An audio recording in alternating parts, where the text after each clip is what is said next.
안녕하세요. 이타이 건전호입니다. 자, 이번 시간부터는 제 122회 건축전기설비 기술사 문제 해설을 해드리겠습니다.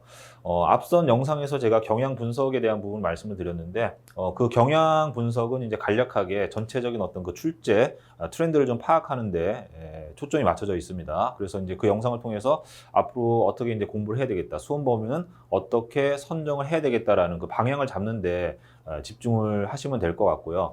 이번 영상도 이제 뭐 크게 그 범주에서 벗어나진 않습니다. 제가 문제 해설에 대한 부분은 이제 간략하게 각각의 문제에 대한 부분 말씀 좀 드릴 건데, 뭐 깊이 있는 이론적인 부분보다는 그 한 문제 한 문제가 가지고 있는 어떤 특성들, 그 다음에 어떤 그 출제 트렌드에 부합하는가 하지 않는가, 뭐 이런 부분에 좀 초점을 맞춰서 제가 말씀을 좀 드릴 겁니다.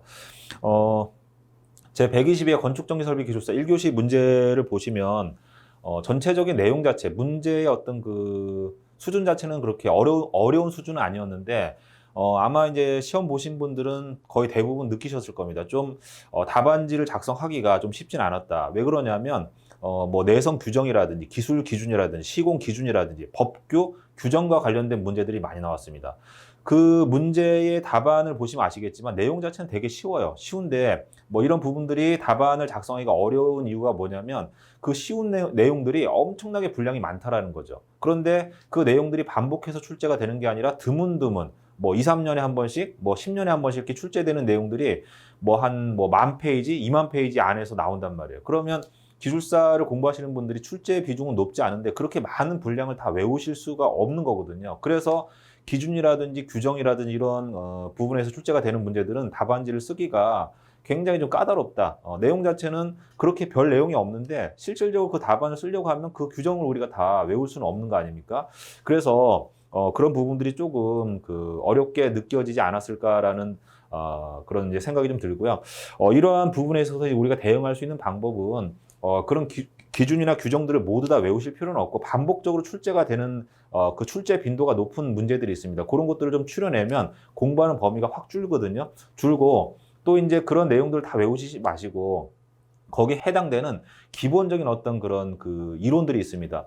뭐 어떤 법을 만들 때 우리가 뭐 여러 가지 이제 각종 데이터를 검토해서 규정을 만들고 있기 때문에 거기에 이용된 그런 그 이론적인 내용이라든지 어떤 기술적인 어떤 부분이라든지 이런 것들을 좀 가밀해서 풀어서 나간다라고 하면 규정이나 기준들을 모두 다 외우실 필요는 없다. 오히려 규정을 그대로 외워서 쓰는 것보다는 거기에 적용된 어떤 그 근간이 되는 그런 어떤 기술적인 요소들, 그다음에 이론적인 요소들을 가밀해서 써주시는 게 훨씬 더 점수가 높게 나옵니다. 자, 그런 관점에서 풀어서 나가신다고 하면 공부하는 범위를 좀 많이 줄이실 수가 있겠죠. 자, 1번 문제를 보겠습니다.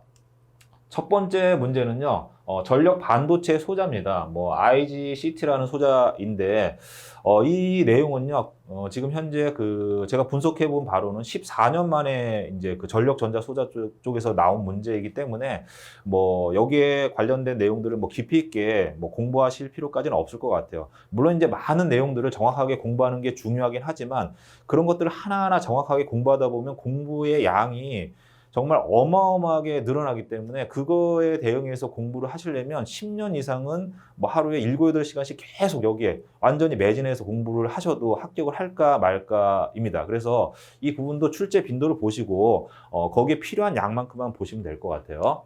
자, 14년 만에 출제가 됐다고 말씀드렸는데 2006년에 출제가 되고 반도체 소자는 지금 14년 만에 출제가 됐습니다. 그래서 이 부분은 좀 뭐 버리기도 좀 그렇고 여기 나와 있는 뭐 IGCT라든지 SCR이라든지 GTO, 뭐 트라이액, 뭐 이런 그 자주 사용되는 그 소자들이 있거든요. 이런 것들이 한 7, 8가지가 있는데 간략하게 한 페이지 정도를 요약하셔가지고 보시면 될 것 같고요. 그 다음에 IGCT 같은 경우에는 그 지난번 전기 응용 시험에 나왔던 겁니다. 그래서 이런 부분들은 뭐 전기 응용이라든지 전기 안전이라든지 뭐 발송 배전 기술사라든지 이런 기출 문제 최근에 한 1, 2년 동안의 기출 문제를 보시고 거기에 출제가 되면 그 문제가 그대로 나오는 경향이 있거든요. 그러면 이제 출제 흐름을 좀 파악하실 수가 있는 겁니다. 그래서 이 정도의 어떤 그 빈도를 가지고 있기 때문에 너무 많은 시간을 투자하실 필요는 없다. 뭐 내용 자체는 어렵진 않습니다. 뭐 이 내용을 제가 다 설명드릴 필요는 없을 것 같고요. 뭐 여기 보시면 IGBT와 이제 비슷한 성능을 가지고 있는데 뭐 이제 전압 강화나 이런 부분들이 좀 적은 특성을 가지고 있다. 뭐 이 정도 써주시고 그다음 밑에 보시면 이제 각각의 소자에 대한 간략한 설명들이 있지 않습니까? 이렇게 해서 한 페이지에서 한 뭐 3분의 2페이지 정도 채워주시면 될 것 같아요. 그래서 1번 문제는 이렇게 이제 말씀을 드리고요. 다른 문제들도 이렇게 간략하게 제가 설명을 드릴 겁니다. 이론적인 해설은 제가 이론 강의에서 굉장히 긴 시간 동안 말씀을 드리고 있기 때문에 문제 해설에서도 그렇게 뭐 장시간 말씀을 드리는 거는, 설명을 드리는 거는 그렇게 도움이 될 것 같지는 않습니다. 그래서 간략하게 그 맥만 짚고 넘어가는 형태로 제가 문제 해설을 해드리겠습니다. 자, 1번 문제에 대한 부분은 여기서 이제 마무리하고요. 2번 문제로 넘어가겠습니다.